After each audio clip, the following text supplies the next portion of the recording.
Hey everyone, this is Rajan, and our today's chapter is Nelson Mandela Long Walk to Freedom.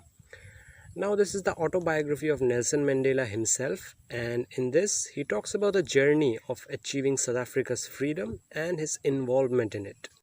And to be honest, this is a chapter which does need some serious attention to be able to get understood. So, I believe you'll be paying your complete attention as I'm starting to explain this to you. Now, before we start this chapter, I want to tell you all a few things which is mentioned here before the beginning of this chapter. That a political system called apartheid used to be there in South Africa, which kept South African people separated according to their race. And all the fight of Nelson Mandela and his political party was against this apartheid in order to bring equality among the people irrespective of their skin color. So after a long period of struggle and fight for equality, Nelson Mandela finally became the first black president of South Africa by winning the democratic elections of 1994. And talking about the inauguration day of him taking the oath as the president, he starts his autobiography. Now we will understand this chapter little paragraph by paragraph. So let's go. The inauguration was going to be held on 10th May, and Mandela says that it was a bright and clear day right from the morning. From the past few days, he had been feeling really overwhelmed by the leaders who were coming from all over the world in order to take part in the inauguration ceremony. And this ceremony was expected to be the largest gathering of international leaders in South African soil. The program was going to be held at the Sandstone Amphitheatre in Pretoria, which is the capital of South Africa also. Talking about this place, Mandela says that the white people have ruled over this place for decades. And from this beautiful day, people of all skin colors will feel equally respected here, as the first ever non-racial government is going to start working from today onwards.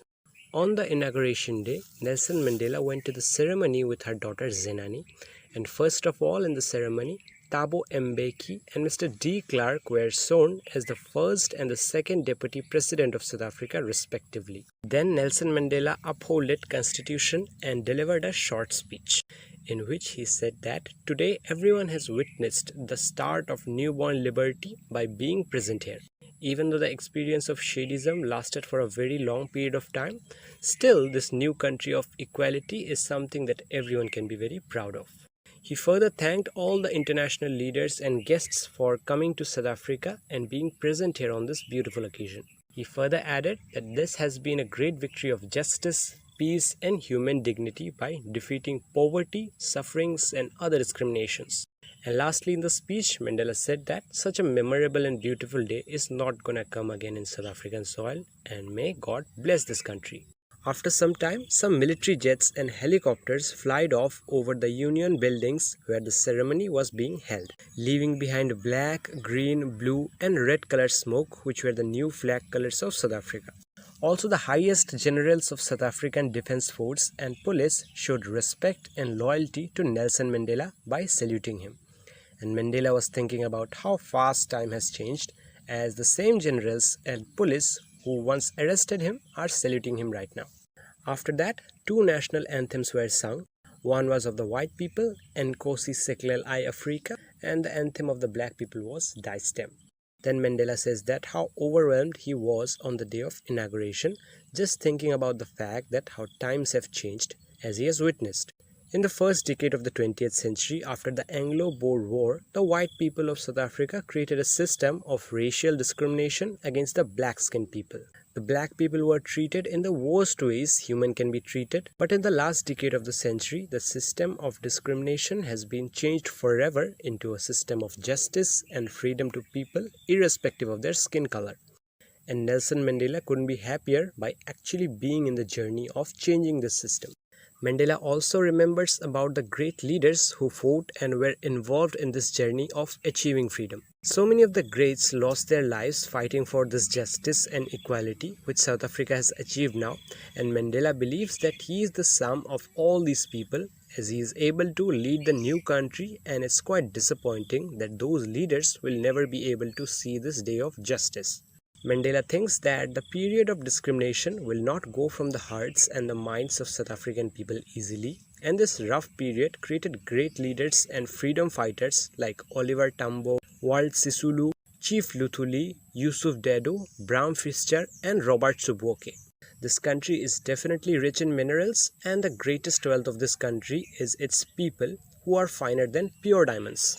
Then he talks about some of his learnings from the period of discrimination. Mandela says that he has seen people bearing torture and sufferings at the highest point without breaking or losing their patience. And that made him realize that courage doesn't mean the absence of fear, rather it is the victory over the fear. Also, everyone comes to this world carrying love and obviously not hate. So it's simple that hate is something that is taught to a person. That hate might be for a particular religion, a type of people or whatever. But the important thing here is that if hate can be taught, then when it's needed, the love can also be taught. And this whole system of hate and discrimination can be changed into a system of love, justice and equality. Mandela says that when he was in prison with his comrades and they were being punished to their limits, there also he could see a glimmer of humanity in one of the guards. And that's why Mandela believes that no matter how much hate someone is taught, still there will be at least a little bit of humanity left in any person. And this fact was something that really motivated Mandela and helped him mentally to keep going and working for equality despite being tortured continuously. In this part, Nelson Mandela talks about two major responsibilities that every human being has in his life. First one is responsibility of taking care of his parents, wife and children, and the other one is doing something for his community, society or country. And as a South African like Nelson Mandela, who's a dark-skinned person, it was next to impossible to perform any family duty, as all the black-skinned people were punished and forced to live apart from the family in the prison. Even though before all of this discrimination happened, Mandela put his first priority as doing something for the country rather than family. But during the journey of fighting for justice in the country, he felt like he couldn't do anything about his responsibilities as a son, as a brother or as a husband. Then Mandela says that he wasn't born with the hunger to be free. Rather, he was born free in every way. Like when he was a kid, he was free to run, free to swim, have fun and do everything. But later on, when he grew to a mature boy, then he started to understand life a little more and realized that the feeling of freedom as a kid was nothing more than an illusion. And right now he has to actually earn freedom. And the first thing he would want to be free from is study. And starting from that, he just kept looking for freedom on the things like freedom of staying out late night and freedom of doing whatever he wants to. And later, as he grew older, these changed into the freedom of having an unobstructed family life, freedom of achieving potential, etc. But after all of these, Mandela finally realized that he wasn't the only one going after achieving freedom all the time. His brothers and sisters were also the same. That was the time when Nelson Mandela joined African National Congress, keeping his main goal as achieving freedom, dignity and respect for his people. And this goal changed Mandela's thought process completely. It transformed him from a frightened young man to a bold man, a family-loving husband to a man without a home, and a life-loving man to a monk. Mandela wasn't the most selfless person out there, but what gave him strength to fight against the discrimination was realizing the fact that his people are not free and suffering. So how can he enjoy even the simplest of freedom in life? This just got stuck in his mind and the rest is history. In the last part, Mandela says that he believed discrimination on the person meant discrimination on everyone of the community. So he always thought as the whole community together, and that was a great mindset. In the last part of his biography, Mandela shares a great message. He says that the person who takes away someone else's freedom is also a prisoner. This is because he might have put a person behind iron bars, but he himself is behind the bars of a very narrow mindset.